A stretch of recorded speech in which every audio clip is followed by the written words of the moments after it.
जादुई वन और नन्ही परी। देखो ये एक कितने समय की चमक बात है, रहे हैं। पहाड़ों के मुझे पीछे ये रजत घाटी वाले नाम ले का जाने एक होंगे। खुशहाल गांव था।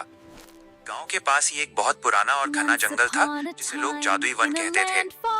गांव के बड़ों का कहना था कि वहां परियां रहती हैं, लेकिन किसी ने उन्हें देखा नहीं था। गांव में मीरा नाम की एक छोटी लड़की रहती थी। मीरा बहुत ही दयालु और साहसी थी। उसे जंगल के किनारे जाकर रंग बिरंगे फूल और चमकदार पत्थर इकट्ठा करना बहुत पसंद था। एक दिन मीरा जंगल में थोड़ी दूर निकल गई। अचानक उसे एक झाड़ी के पीछे से किसी के रोने की धीमी आवाज सुनाई दी। मीरा ने सावधानी से झांक कर देखा। उसकी आंखें फटी की फटी रह गईं। वहां एक नीले फूल की पंखुड़ी पर एक नन्ही सी परी बैठी रो रही थी। वो इंसान के अंगूठे जितनी छोटी थी और उसके पंख किसी कीमती हीरे की तरह चमक रहे थे। उसकी पोशाक ओस की बूंदों से बनी लग रही थी। मीरा ने धीरे से पूछा, तुम कौन हो और क्यों रो रही हो? नन्ही परी डरकर उड़ने लगी, लेकिन मीरा की कोमल आवाज सुनकर रुक गई। उसने सिसकते हुए कहा, मेरा नाम तितली है। मैं फूलों का रंग संवारने वाली परी हूँ। आज गलती से मेरी जादुई धूल की थैली एक गहरे गड्ढे में गिर गई है। उस गड्ढे में एक लालची गबलिन, एक प्रकार का शरारती बौना रहता है। बिना जादुई धूल के इस वसंत में जंगल के फूल अपना रंग खो देंगे और मुरझा जाएंगे। मीरा को बहुत दुख हुआ। उसने तुरंत कहा, डरो मत तितली, मैं तुम्हारी मदद करूंगी।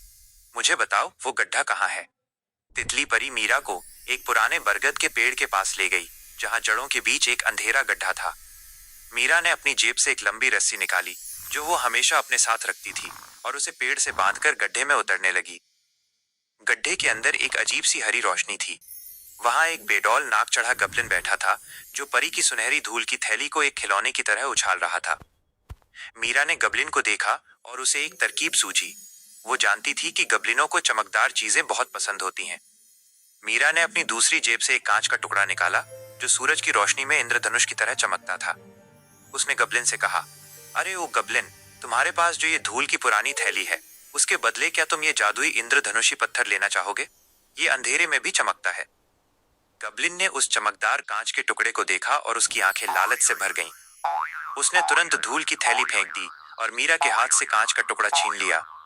मीरा ने फुर्ती से थैली उठाई और रस्सी के सहारे जल्दी से ऊपर चढ़ गई। बाहर आकर मीरा ने वो थैली तितली परी को दे दी। तितली की खुशी का ठिकाना न रहा। उसने थैली खोली और हवा में थोड़ी सी सुनहरी धूल उड़ाई। देखते ही देखते आसपास के सारे मुरझाए हुए फूल फिर से खिल उठे और उनके रंग पहले से भी ज्यादा गहरे हो गए।